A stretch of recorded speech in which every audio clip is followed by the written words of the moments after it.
The most fundamental religious truth is that man is asleep.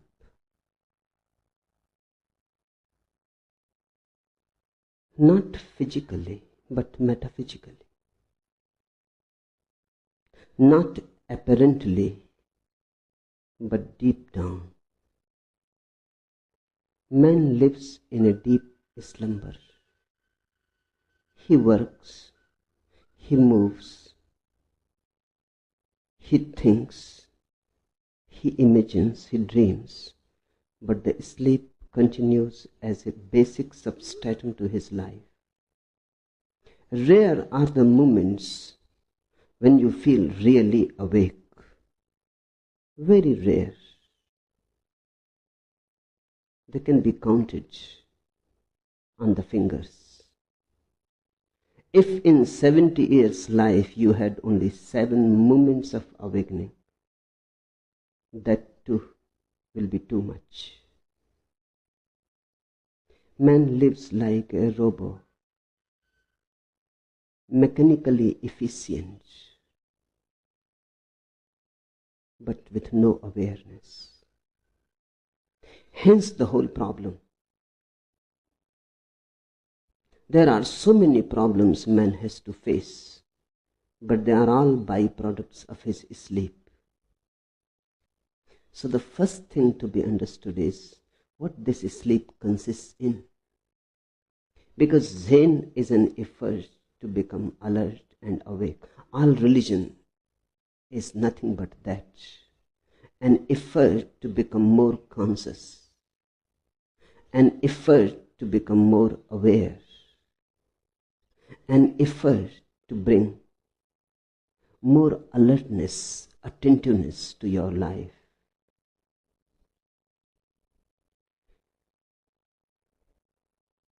All the religions of the world, in one way or other, emphasize that the sleep consists in deep identification or in attachment. Man's life has 2 layers to it. One is that of the essential, and another is that of the accidental. The essential is never born, never dies. The accidental is born, lives and dies. The essential is eternal, timeless. The accidental is just accidental. We become too much attached to the accidental, and we tend to forget the essential. A man becomes too much attached to money. Money is accidental.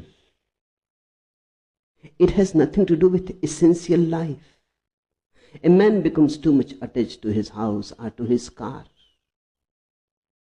or to his wife, or to her husband, to children, to relationship. A relationship is accidental. It has nothing essential in it. It is not your real being.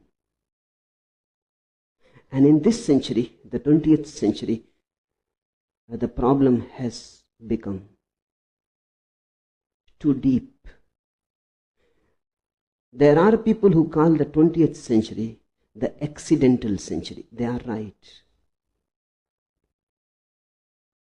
People are living too much identified with the non-essential. Money, power, prestige, respectability. You will have to leave all that behind when you go. Even an Alexander has to go empty-handed. I have heard that a great mystic died. When he reached paradise, he asked God why Jesus was not born in the 20th century. The Lord God started laughing and said, impossible, impossible. Where would the 20th century people ever find 3 wise men or a virgin?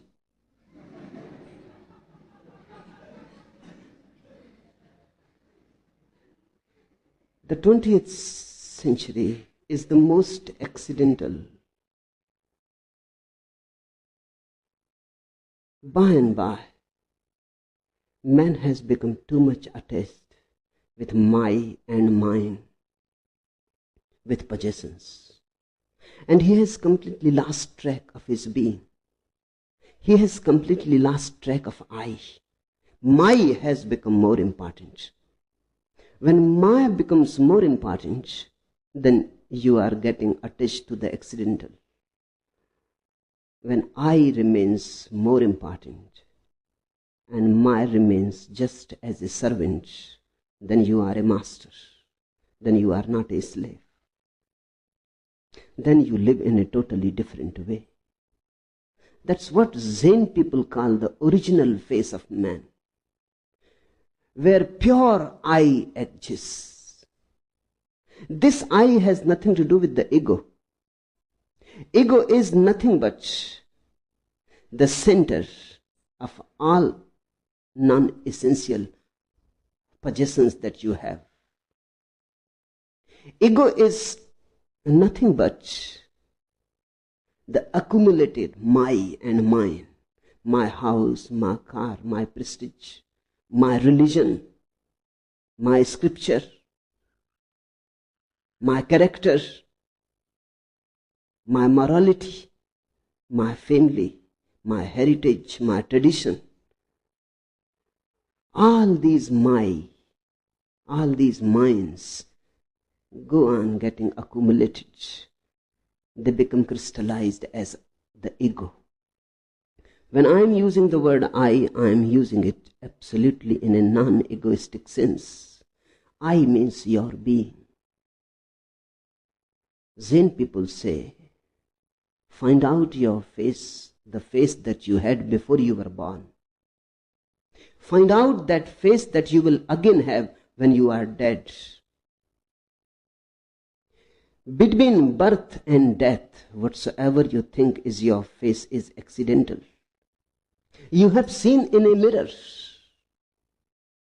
You have not felt it from the within. You have looked for it in the without. Do you know your original face? You know only the face your mirror shows to you. And all our relationships are just mirrors. The husband says to the wife, you are beautiful. And she starts thinking she is beautiful. Somebody comes, buttresses you, says you are very wise, intelligent, a genius. And you start believing in it. Or somebody condemns you,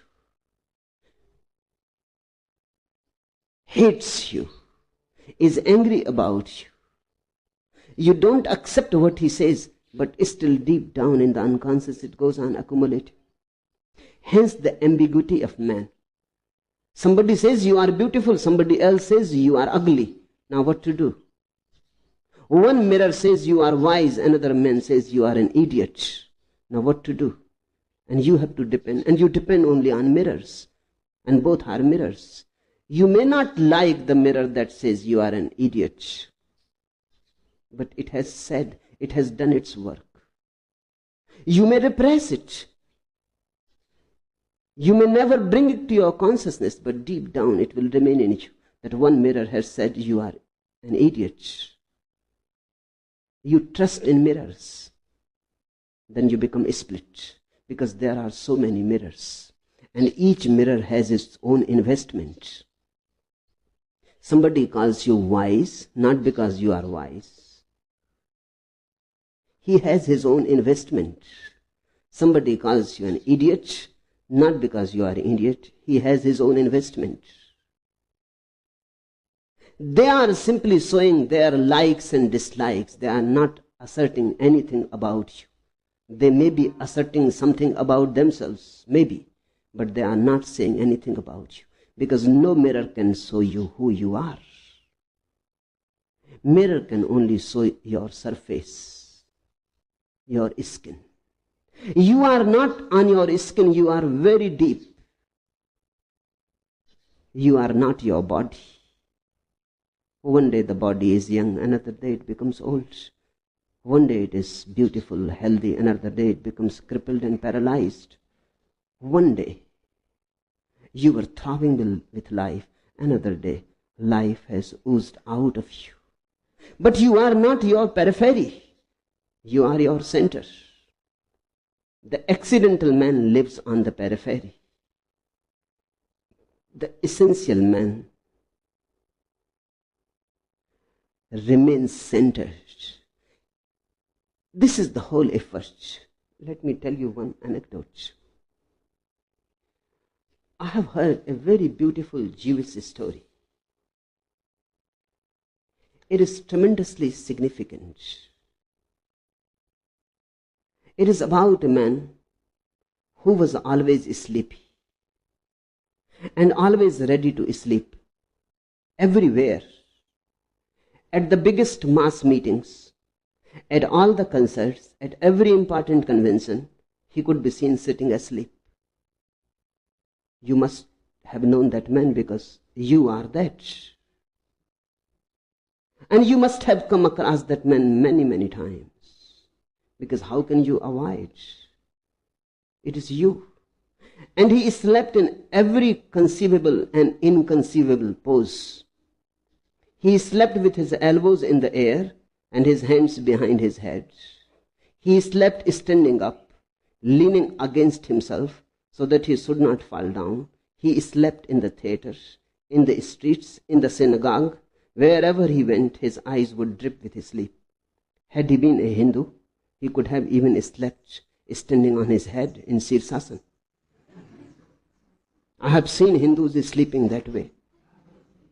Many yogis become efficient in sleeping, standing on their head.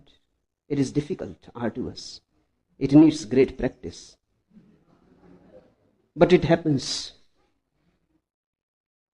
Neighbors used to say that he had already slept through 7 big fires. And once, at a really big fire, he was carried out of his bed, still asleep, and put down on the sidewalk. In this way, he slept for several hours until a patrol came along and took him away. It was said that when he was standing under the wedding canopy and reciting the vows, "Thou art to me," he fell asleep at the word sanctified. Try to remember him. And they had to beat him over the head with brass pistols for several hours to wake him up. And he slowly said the next word and again fell asleep. Remember your own wedding ceremony. Remember your honeymoon. Remember your marriage. Have you been awake? Have you ever missed any opportunity where you could have fallen asleep? You have always fallen asleep. We mention all this so that you may believe the following story about our hero. Once, when he went to sleep, he slept and slept and slept. But in his sleep, it seemed to him that he heard thunder in the streets, and his bed was shaking somewhat. So he thought in his sleep that it was raining outside, and as a result, his sleep became still more delicious. He wrapped himself up in his quilt and in its warmth. Do you remember how many times you have interpreted things through your sleep? Do you remember sometime you have fixed the alarm clock, and when it goes off, you start dreaming that you are in the church and the bells are ringing? A trick of the mind to avoid the alarm. to avoid the disturbance that the alarm is creating. When he awoke, he saw a strange void. His wife was no longer there. His bed was no longer there. His quilt was no longer there. He wanted to look through the window, but there was no window to look through. He wanted to run down the 3 flights and yell help, but there were no steps to run on and no air to yell in. And when he wanted merely to go out of doors, he saw that there was no out of doors. Everything evaporated. For a while he stood there in confusion, unable to comprehend what had happened. But afterward he bethought himself, I will go to sleep. He saw, however, that there was no longer any earth to sleep on. Only then did he raise 2 fingers to his forehead and reflect, apparently I have slept through the end of the world. Is not that a fine how do you do? He became depressed. No more world, he thought. What will I do without a world? Where will I go to work? How will I make a living? Especially now that the cost of living is so high. And a dozen eggs costs $1.20, and who knows if they are even fresh. And besides, what will happen to the $5 the gas company owes me? And where has my wife gone off to? Is it possible that she too has disappeared with the world and with the $30 pay I had in my pockets? And she is not by nature the kind that disappears, he thought to himself. You will also think that way one day if you suddenly find the world has disappeared. You don't know what else to think. You will think about the cost of the eggs, the office, the wife, the money. You don't know what else to think about. The whole world has disappeared.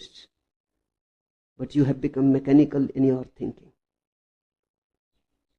And what will I do if I want to sleep? What will I stretch out on if there is not any world? And maybe my back will ache. And who will finish the bundle of work in the shop? And suppose I want a glass of malted, where will I get it? Ah, he thought, have you ever seen anything like it?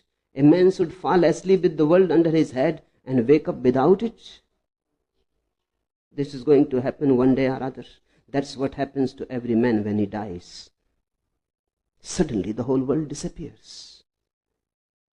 Suddenly he is no more part of this world. Suddenly he is in another dimension. This happens to every man who dies.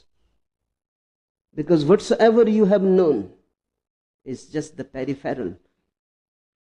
When you die, suddenly your periphery disappears. You are thrown to your center and you don't know that language and you don't know anything about the center. It looks like void, empty. It feels like just a negation, an absence. As our hero stood there in his underwear, wondering what to do, a thought occurred to him, to hell with it. So there is not any world. Who needs it anyway? Disappeared is disappeared. I might as well go to the movies and kill some time. But to his astonishment, he saw that together with the world, the movies had also disappeared. A pretty mess I have made here, thought our hero, and began smoothing his mustache. A pretty mess I have made here, falling asleep. If I had not slept so soundly, he taunted himself, I would have disappeared along with everything else. This way I am unfortunate. And where will I get a malted? I love a glass in the morning. And my wife? Who knows? Who she has disappeared with? If it is with the presser from the top floor, I will murder her, so help me God. Who knows how late it is? With these words, our hero wanted to look at his watch but could not find it. He searched with both hands in the left and right pockets of the infinite emptiness, but could find nothing to touch. I just paid $2 for a watch, and here it is already disappeared. He thought to himself, all right, If the world went under, it went under. That I don't care about. It is not my world. But the watch? Why should my watch go under? A new watch. $2. It was not even wound. And where will I find a glass of maltage? There is nothing better in the morning than a glass of maltage. And who knows if my wife, I have slept through such a terrible catastrophe. I deserve the worst. Help, help, help. Where are my brains? Where were my brains before? Why did not I keep an eye on the world and my wife? Why did I let them disappear when they were still so young? And our hero began to beat his head against the wire. But since the wire was a very soft one, it didn't hurt him, and he remained alive to tell the story. This is the story of human mind as such. You create a world around you of illusions. You go on getting attached to things which are not going to be with you when you die. You go on being identified with things which are going to be taken away from you. Hence the Hindus call the world illusion. They don't mean by the world that is there. They simply mean the world that you have created out of your sleep. That world is Maya, illusion. It is a dream world. Who is your wife? The very idea is foolish. Who is your husband? Who is your child? You are not yours. How can anybody else be yours? Not even you are yours. Not even you belong to yourself. Have you watched sometimes that not even you belong to yourself? You also belong to some unknown existence you have not penetrated. Deeper in yourself, you will come to a point where even self disappears. Only a state of no self. Or call it the supreme self. It is only a difference of language and terminology. Have you not seen deep down in you things arising which don't belong to you? Your desires don't belong to you. Your thoughts don't belong to you. Even your consciousness, you have not created it. It has been given to you. It is a given fact. It is not you who have created it. How can you create it? You are suddenly there, as if it happens in a magic. You are always in the middle. You don't know the beginning. The beginning does not belong to you. And neither belongs the end. Just in the middle you can create. You can go on creating dreams. That's how a man becomes accidental. Watch out. Become more and more essential and less accidental. Always remember, only that which is eternal is true. Only that which is going to be forever and ever is true. That which is momentary is untrue. The momentary has to be watched and not to be get identified with. I was reading a beautiful anecdote. An elderly Irishman checked out of a hotel room and was halfway to the bus depot when he realized he had left his umbrella behind. By the time he got back to the room, a newlywed couple had already checked in. Hating to interrupt anything, the Irishman got down on his knees and listened in at the keyhole. "Whose lovely eyes are those, my darling?" he heard the man's voice ask. "Yours, my love," the woman answered. "And whose precious nose is this?" The man went on inside the room. Only yours, the woman replied. And whose beautiful lips are these? The man continued. Yours, panted the woman. And whose? But the Irishman could not stand it anymore. Putting his mouth to the keyhole, he shouted, when you come to a yellow plaid umbrella, fox, it is mine.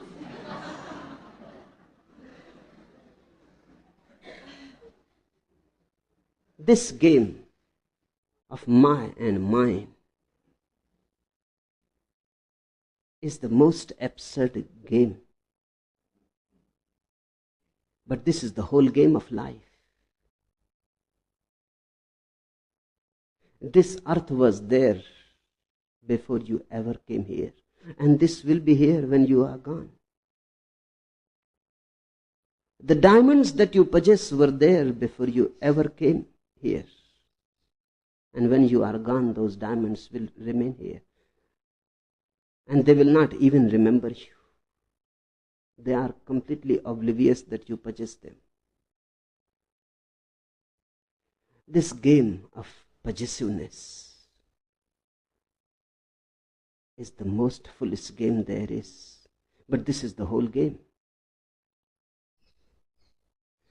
Gurdjieff used to say that if you start getting disidentified with things, sooner or later, you will fall upon your essential being.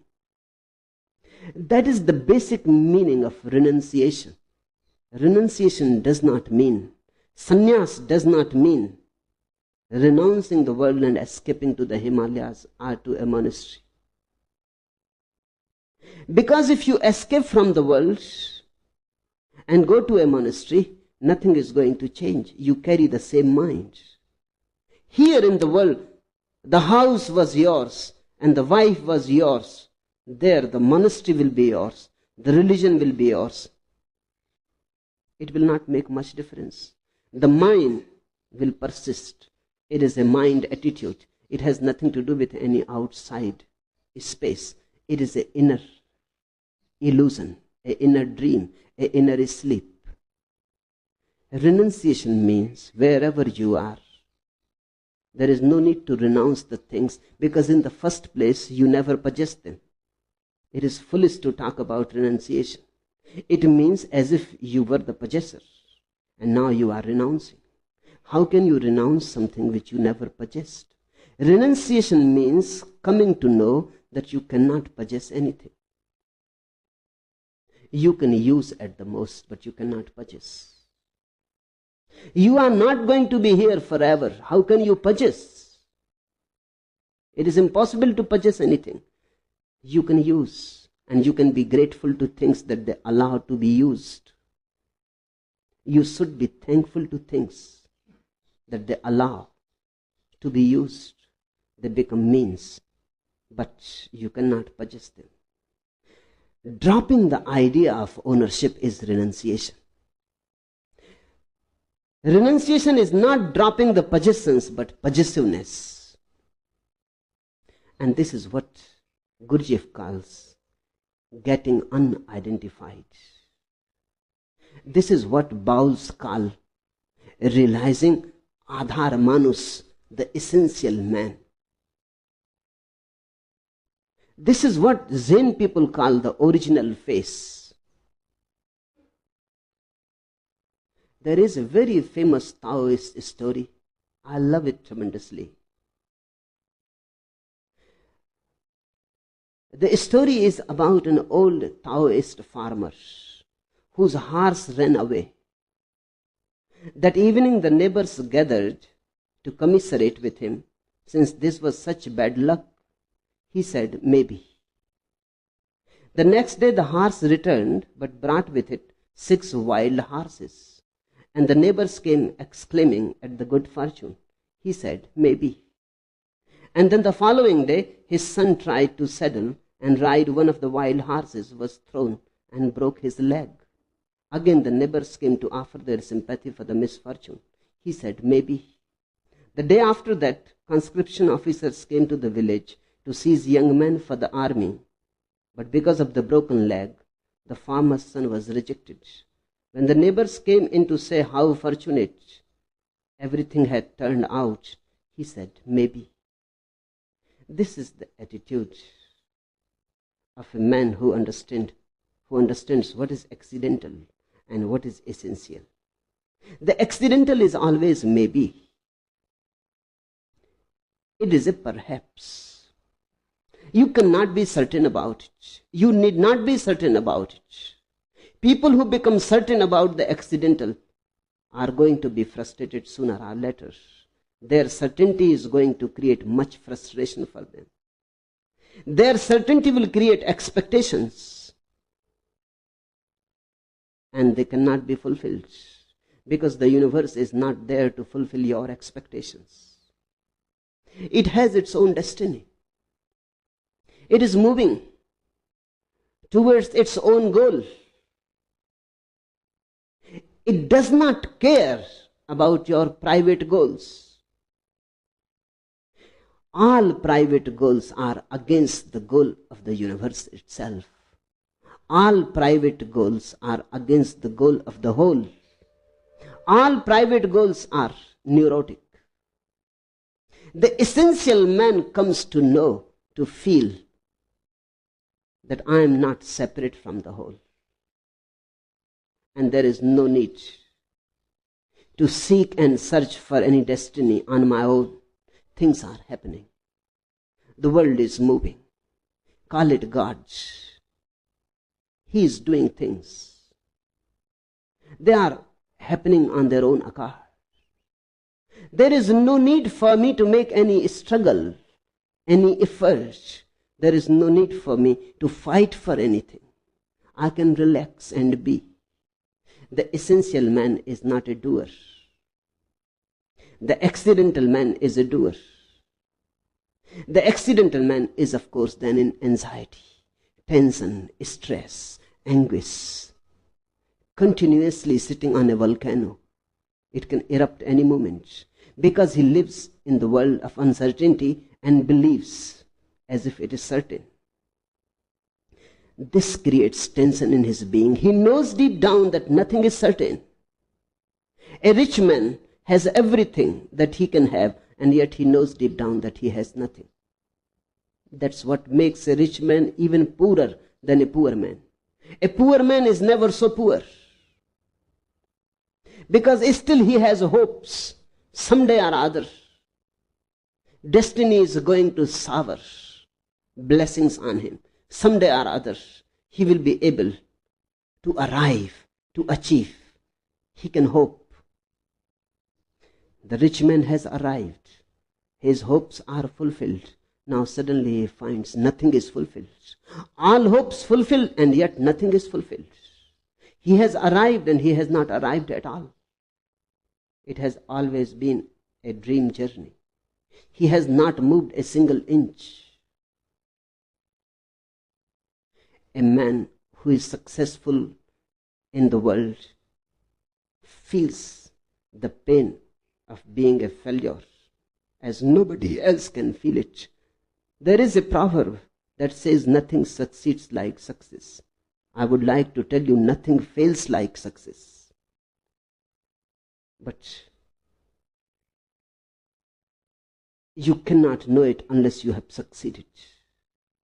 When all the riches are there that you dreamt about, planned about, worked hard, and sitting just amidst those riches is the beggar, deep inside empty, hollow, nothing inside, everything outside. In fact, when everything is there outside, it becomes a contrast.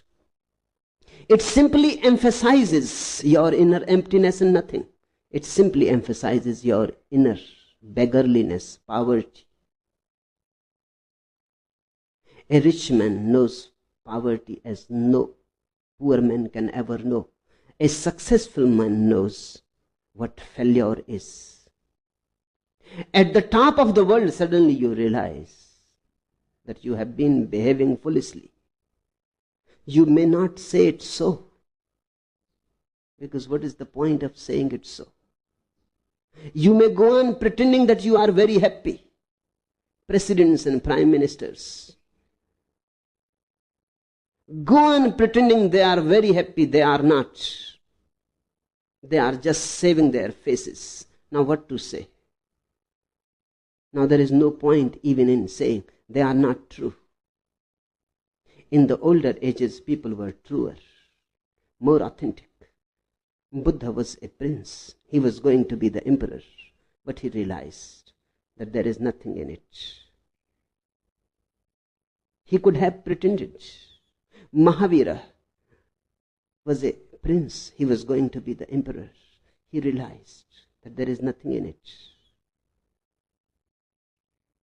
They simply declared their realization to the world.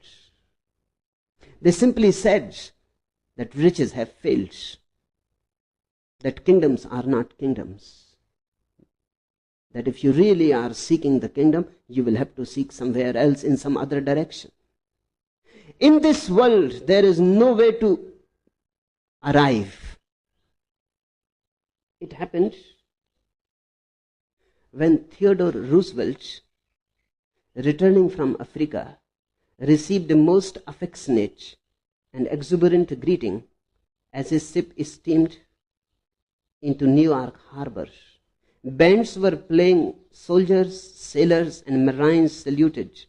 Pretty girls greeted him as pretty girls will do. Ships in the harbor sprayed water in a festive white arc, and the people, throngs of people, shouted their welcome to him. On the same ship, a mystic, a very old wise man, was also returning.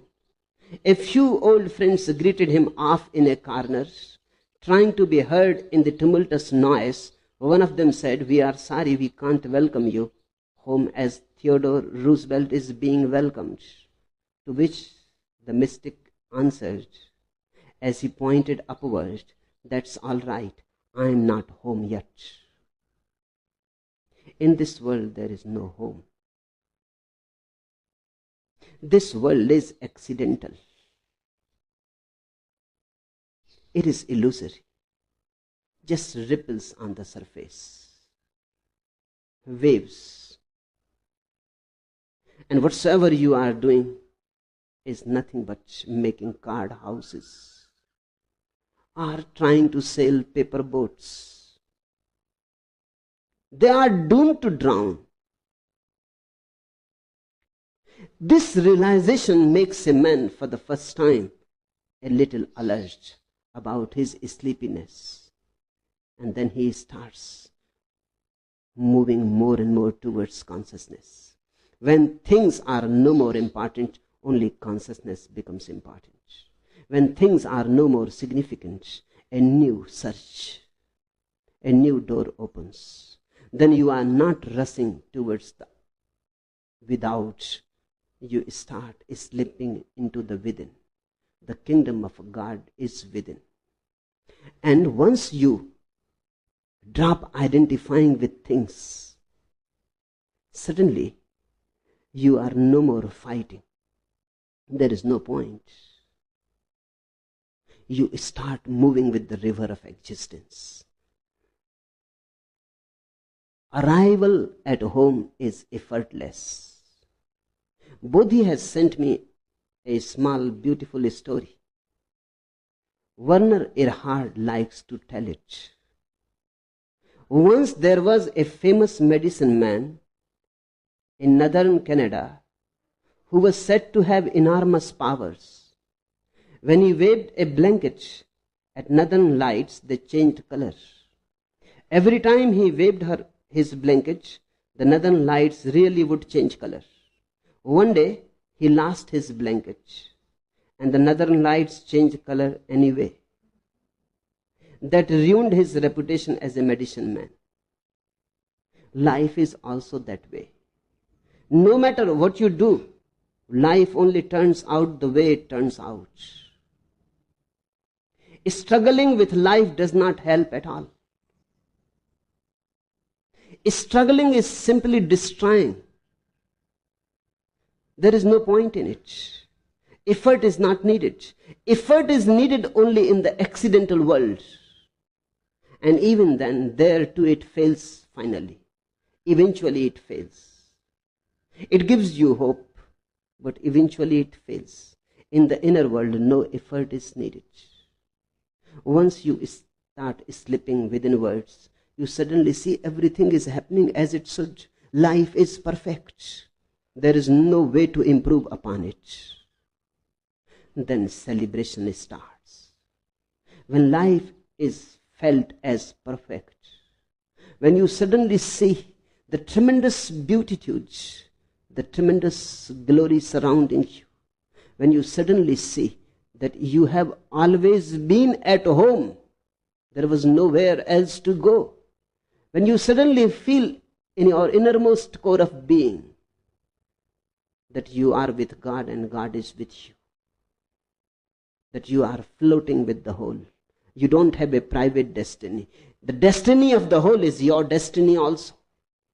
So wherever this existence is moving, you are also moving. You don't have any private goals. You are no more idiotic. The word idiot is very beautiful. It comes from the same root as idiom. It means a person who is trying to live a private life. A person who is trying to move against the whole. A person who has his own idiom. That's what an idiot is. The whole world is going to the south, he is going to the north. That's what an idiot is. The accidental man is idiotic. Such a vast universe running so smoothly. Look at the stars. Look at the change of seasons. Rivers running from the Himalayas to the ocean. Clouds coming and showering. Watch nature. Everything is running so smooth. Why not become a part of it? Why create any conflict? Conflict creates anxiety. Anxiety brings anguish. If you have a private goal, you are going to get mad. Relax. Drop out of the accidental world so you can drop in the essential world.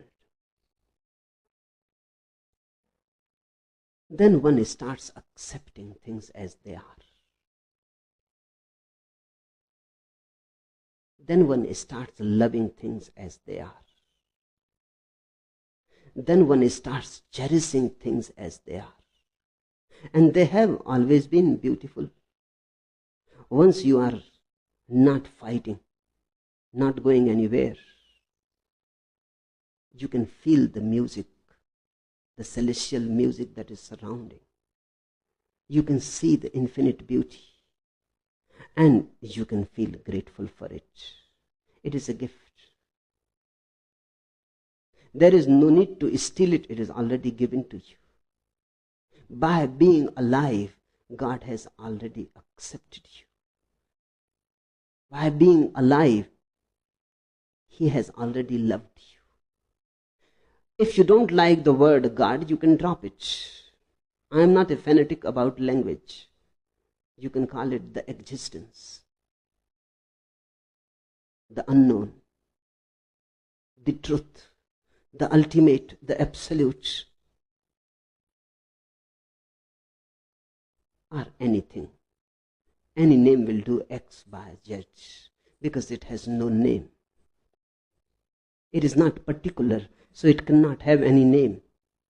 It is not particular, so it cannot have any adjective.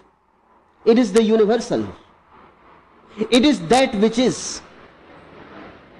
So there are two ways of living.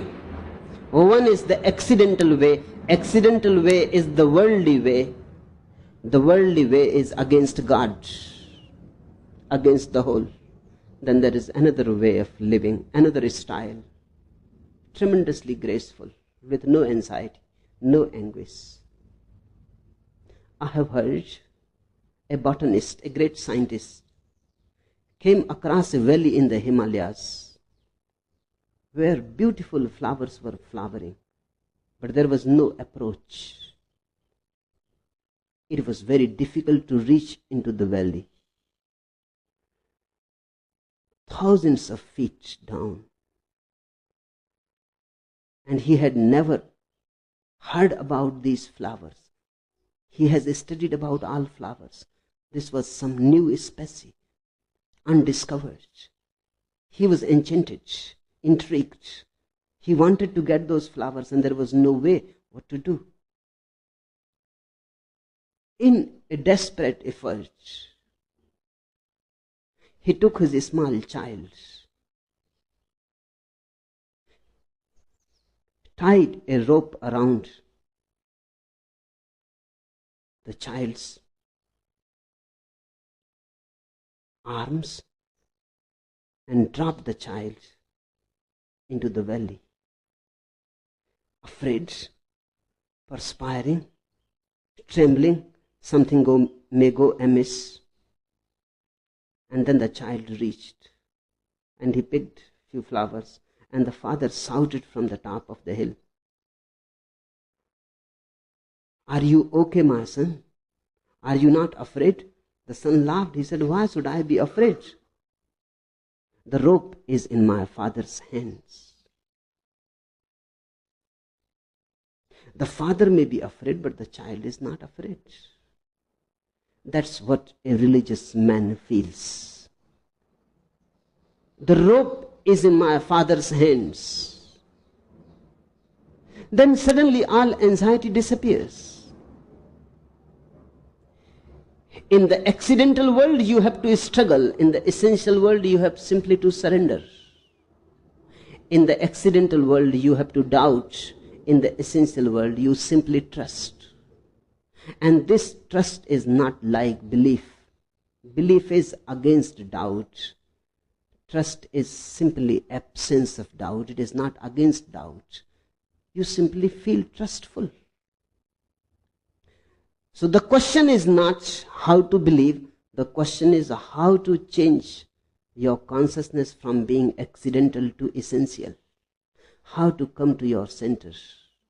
How to start feeling again your center.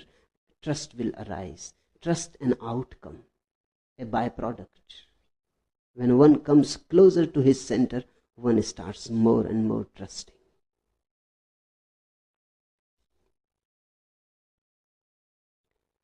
But ordinarily, our whole training is how to fight. We have been trained as soldiers. As I see, there are only two types of people, the soldiers and the sannyasis in the world. The soldiers are those who have been taught to fight, to struggle against, to achieve their goals, to force, to be violent, to be aggressive, to coerce. And the sannyasi is one who knows that there is no need. Life is already going that way. I have just to be in tune with life. I have just to be a part of this vast orchestra. I have just to become a note in harmony with the whole. I have to surrender. The sannyasin is not a warrior, not a soldier. He is surrendered.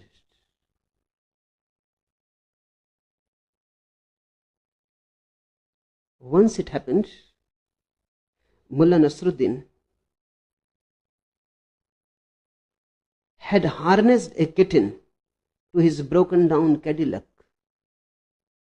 When bystanders pointed out that this was absurd, he replied, "You all may think so, but I got a harsh whip." There are people who think just by forcing anything is possible. Just a harsh whip is needed. Just you have to do it a little harder. If you are not succeeding, that simply shows that you are not working hard at it. Work a little harder. If you are still not succeeding, then you are not putting your energy. Put a little more energy into it. This is the logic of the accidental world. The essential man knows that it is not a question of putting more energy. It is not a question of fighting at all. It is a question of allowing existence to happen. Nothing is needed on your part to do. Only one thing, a deep trust and surrender.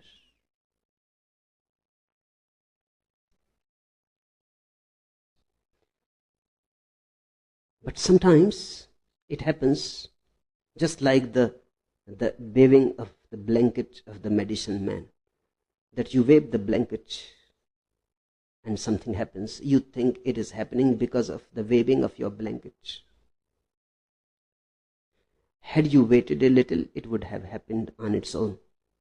You simply wasted your energy by waving the blanket. Sometimes it happens that you have been struggling for something, it happens. That gives the idea to your mind that it has happened because of my effort. Then you are in a vicious circle. When you fail, you think, I have not been doing as much effort as needed. When you succeed, you think, I have done as much as was needed. But in fact, things go on happening on their own account.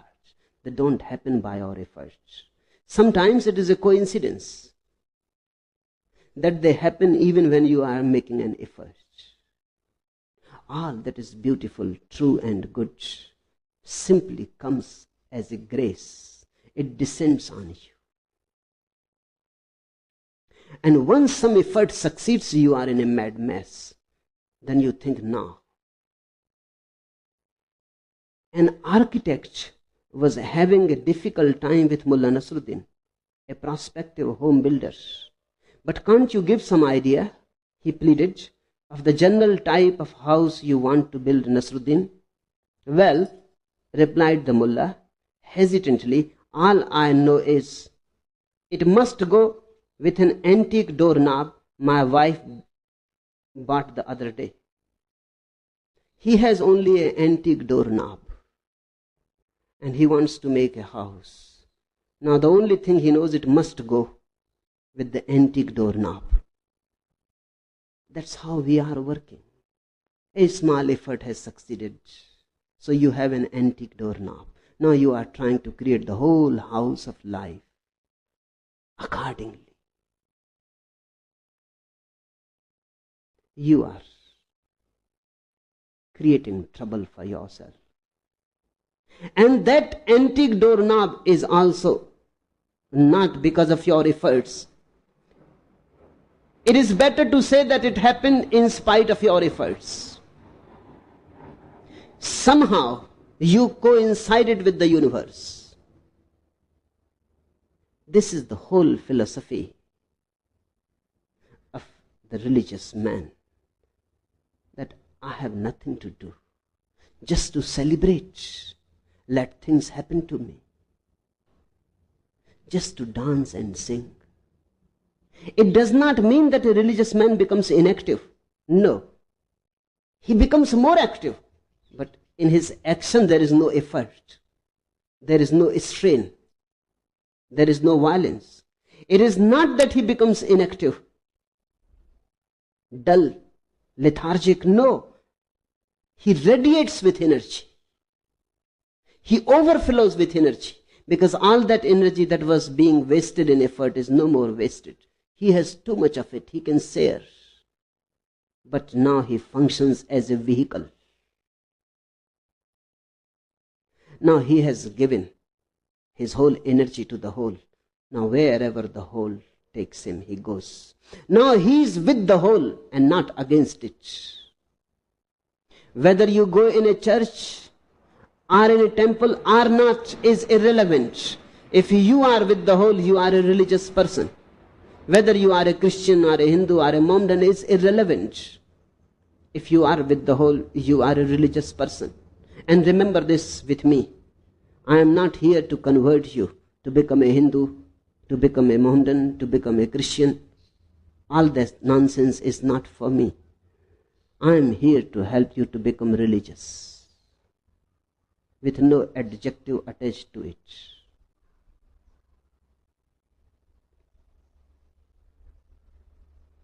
And once you start understanding this, the world takes a totally new color.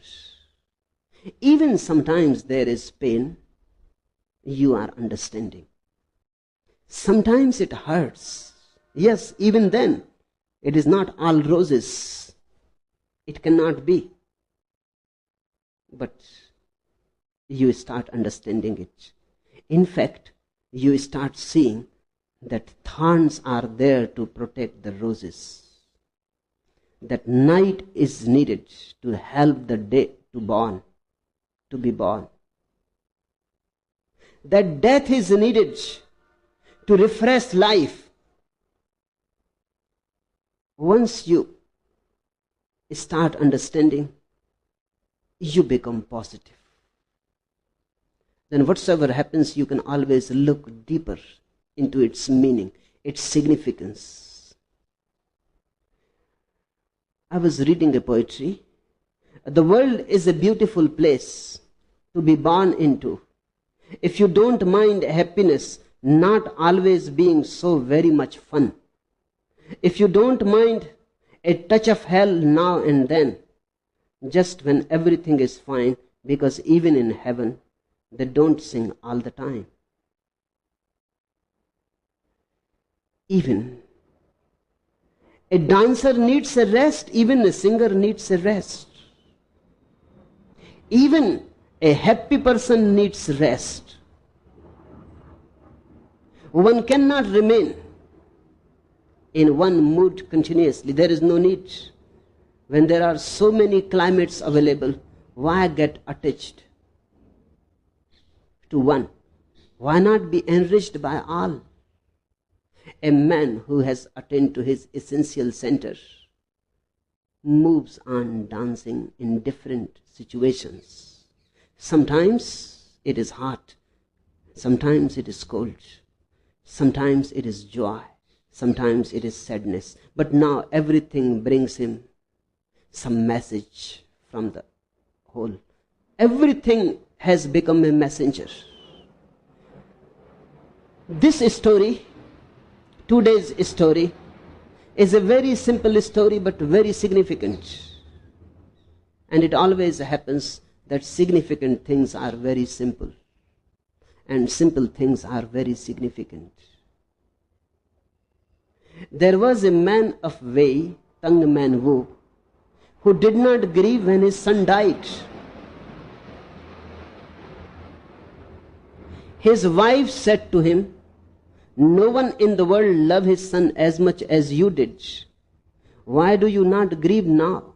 He is dead." He answered, "I had no son, and when I had no son, I did not grieve. Now that he is dead, it is the same as it was before.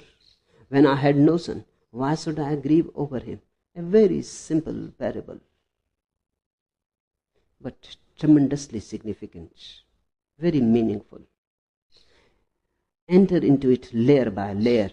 There was a man of Wei Tung Wu man who did not grieve when his son died. It is very difficult not to grieve when somebody you loved so much has died. It is possible only if you have known something of the essential. It is possible only if you have tasted something of the deathless. It is possible only if you have transcended the accidental. He did not grieve. He was not sad. He was not weeping or crying. He was not broken. He remained just the same as he was. The wife was disturbed. She said, "No one in the world loved his son as much as you did. Why do you not grieve now he is dead?" Ordinarily, this is our logic, that if you love a person too much, you will grieve too much when he is gone. The logic is fallacious. The logic has a very deep flaw in it. In fact, if you have loved a person really, when he is gone, he is gone. You will not grieve much. If you have not loved the person deeply, then you will grieve very much. Try to understand this. Your father dies, or your mother dies. If you have loved your father totally while he was alive, you will be able to say goodbye to him without any grief, because you loved him. That experience of love was total and fulfilling. Nothing is left undone. Nothing is hanging on your head. Whatsoever was possible has happened.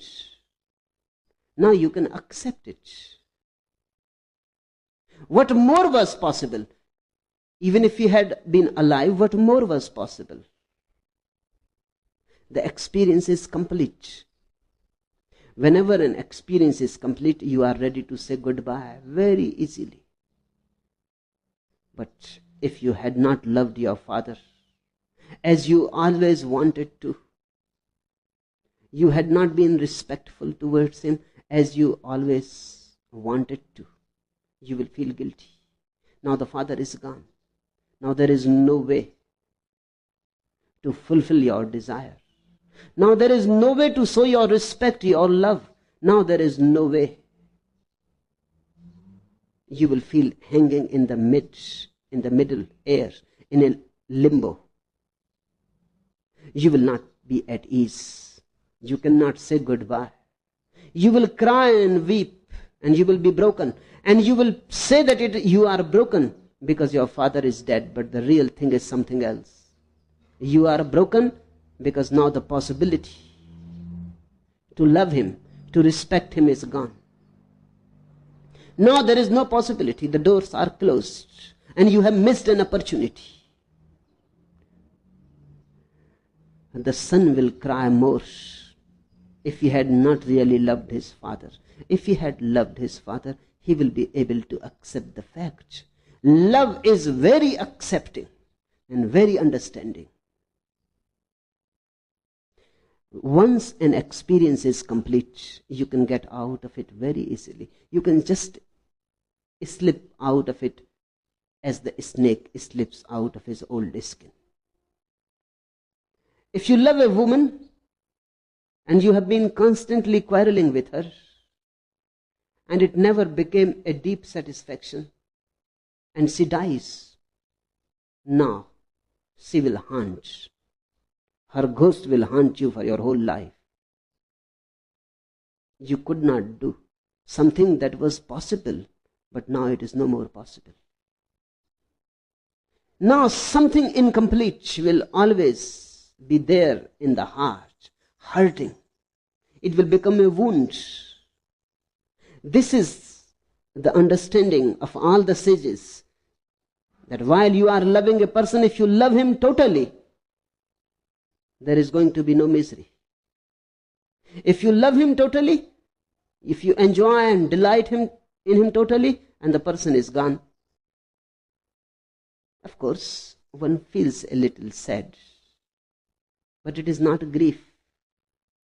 One misses a little, but one is capable to remain centered. One is not distracted. If you are in love, love totally. So nothing remains hanging.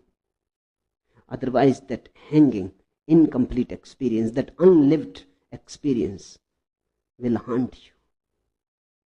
These unlived experiences go on piling up and they become heavy burdens. And the problem is now there is no way what to do with them. You cannot complete them because the person has disappeared. You cannot drop them because incomplete experiences cannot be dropped. It is just like a ripe fruit drops by its own accord. When it is ripe, it drops. When it is not ripe, it is difficult to drop. Whenever an experience is complete, it is a ripe fruit. It drops on its own accord. It leaves no scar behind, no wound. The wife says, no one in the world loved his son so much as you did. Why do you not grieve? Now he is dead. She's giving the argument of the accidental mind. That is the argument of the accidental man. Why don't you grieve? In fact, the accidental man was not really happy while the person was alive, but he becomes very unhappy when the person is gone. I used to know a woman who was very unhappy with the husband, almost in hell, continuously fighting, quarreling, nagging. The husband started drinking too much just to avoid all this. Then the fight became even more fierce because the wife started fighting against his drinking. It led him to even more drinks. Only when he was 36, he died because of too much drinking. The woman was never happy. She lived with him almost for 7 years. She was never happy. All those 7 years, I used to know them. They were next door neighbors to me. And always the husband will come with his miseries and the wife will come with her miseries. I have been a silent watcher. Then the husband died. And the woman became so sad. Months passed and she was crying and she was going mad. One day I went to her and there was nobody, so I told her that now I can be true to you. Stop this nonsense because you were never happy with this man. In fact, many times you have told me that if this man dies, it will be good.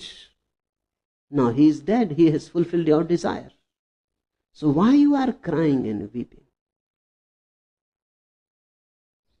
I can't see any point in it. Are you missing all those fights? Are you missing all that misery? Because I cannot see that you are missing the man. Because there was nothing in it. She was shocked. She had never expected something like that from me or from anybody else. People in such situations expect sympathy. I said, stop this nonsense. I know that you were never happy. Now you can be happy. He is no more there to create any trouble.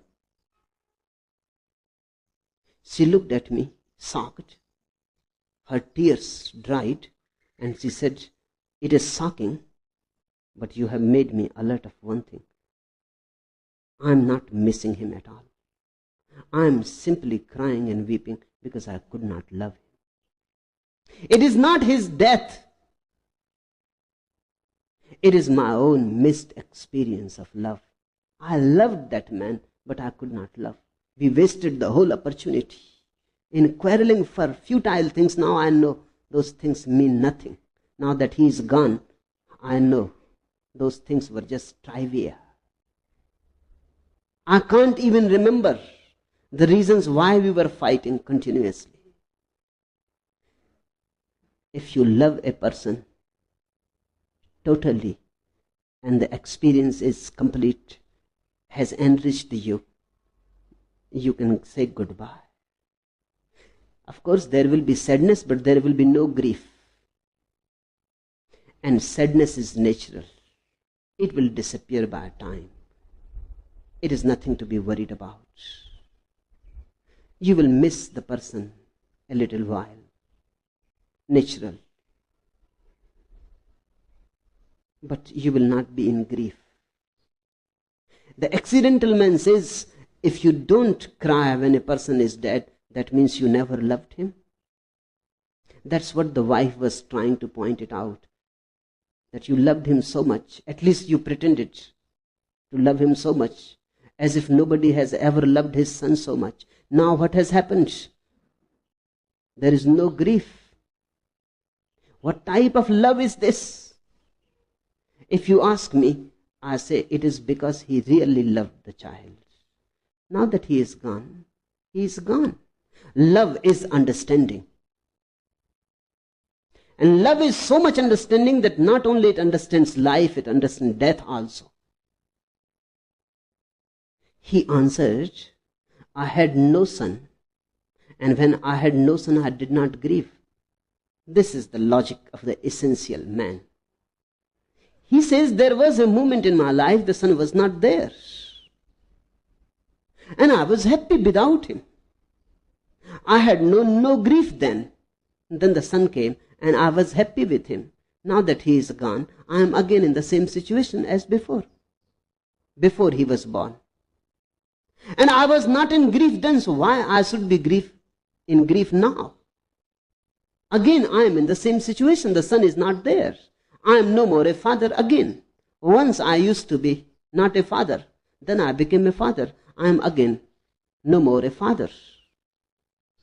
Something has happened,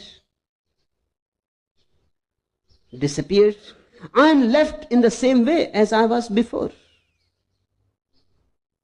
It is said about a great sage who was a prime minister.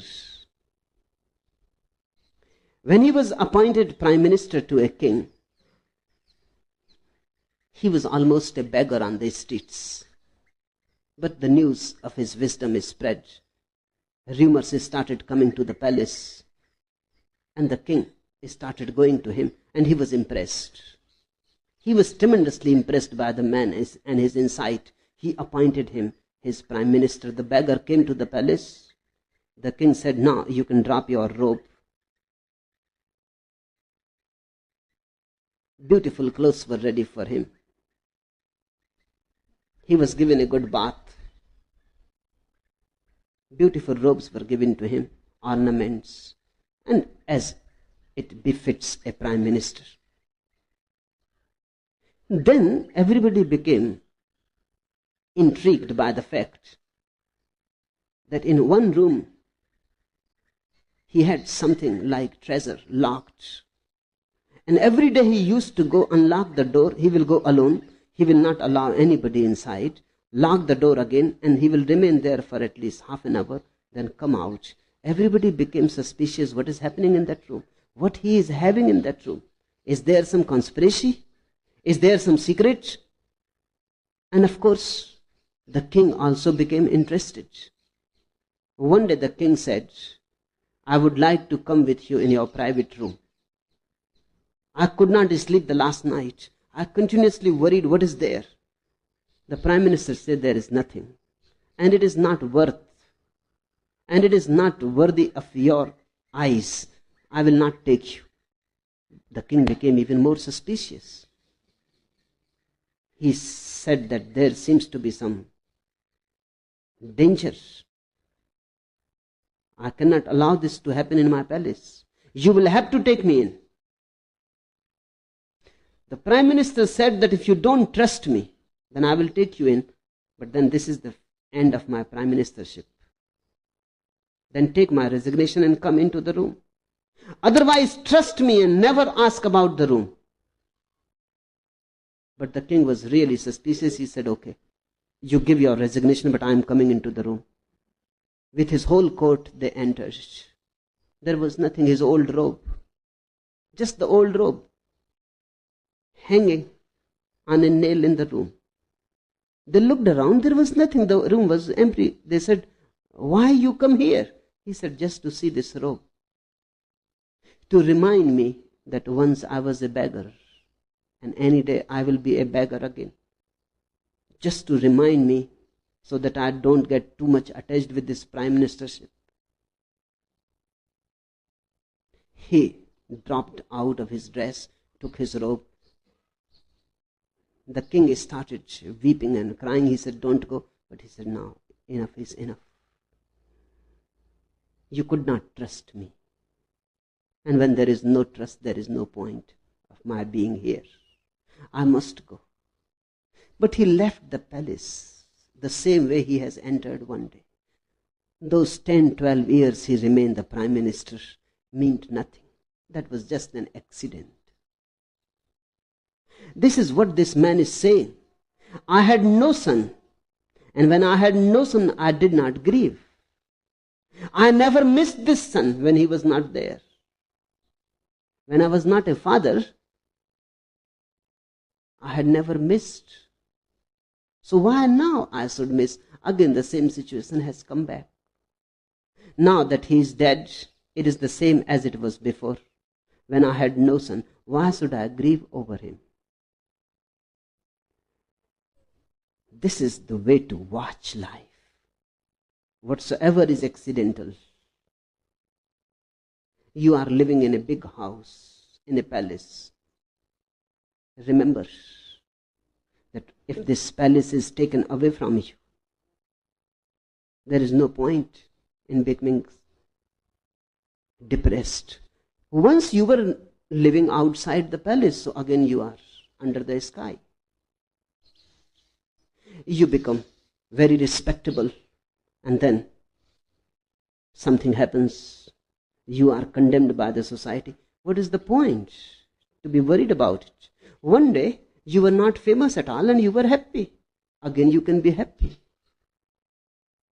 One day you were not in this world. Do you remember to be? When you were not born, do you remember in any way that you were unhappy? Then why be worried when you die? You will be again in the same state. You were not, and you don't remember any unhappiness. One day you will again disappear. Why be worried? You will be again in the same state. You will not be again, at least not in the way that you are here. This is what Zen people say, find out your original face, the face that you had before you were born, and the face that will be there when you are dead. Find out the eternal, and don't pay much attention to the accidental. If you can drop out of the accidental, you have dropped out of the world. There is no need to go anywhere. It is an inner attitude. Remember, remain alert that you don't get too much attached to the accidental. And all is accidental except your consciousness. Except your awareness, all is accidental. Pain and pleasure, success and failure, fame and defame, all is accidental. Only your witnessing consciousness is essential. Stick to it. Get more and more rooted in it. And don't spread your attachments to worldly things. I don't mean that leave them. I don't mean that leave your house, leave your wife, leave your children. But remember that it is just an accident that you are together. It is not going to be an eternal state. It has a beginning, it will have an end.